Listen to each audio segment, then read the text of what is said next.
In the next 2 minutes, I'm going to make you think about and reflect on something called tracking the speaker. Now, interestingly, this isn't called track the teacher, it's called track the speaker. Now, as a teacher, when you're speaking at the front of the classroom, you will be the speaker, so you do want students to track you. And what I mean by tracking is actually follow you with their eyes, to actually show that they are paying attention so that they're cognitively engaging in what you're saying. But from time to time, you may not be the speaker. And actually, there might be a student that is giving an answer over here. They become the speaker. We want our students to be able to track that person as well. I don't mean robotically that everyone has to shift round, but it's just a head turn and a respect of, there's a student there speaking and they're giving an answer. We need to get our students into the habit of thinking that not all of the great ideas are going to come from you, and that actually there's lots that they can learn from their peers in the classroom as well.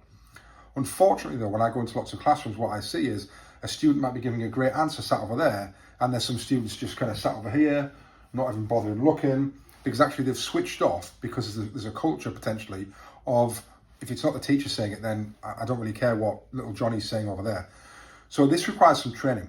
This requires us to be saying, actually, it's respectful to be able to listen to your peers, to turn and track the person who's speaking, to listen and cognitively engage to what they're saying, because actually you'll learn a lot about their answers. And I might want to ask you to add to that, or can someone add or build or challenge what that student has said there. So it's really important for us to train our children to do that. Also, I mentioned the word respect there as well.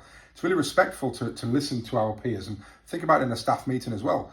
If you were saying something in a meeting and nobody was even bothering looking at you, then actually you wouldn't feel that great. It's really nice when someone says, well, actually, building on what John's just said, and then you think, oh, someone's actually listened to me.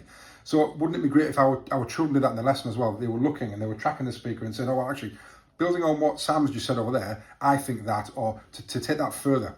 But we can't do that if we're not cognitively engaging in what our peers are saying. So training the students to track the speaker, whoever the speaker is, and insisting on it as well. If you see people not doing it, excuse me, Johnny, just stop 1 second there.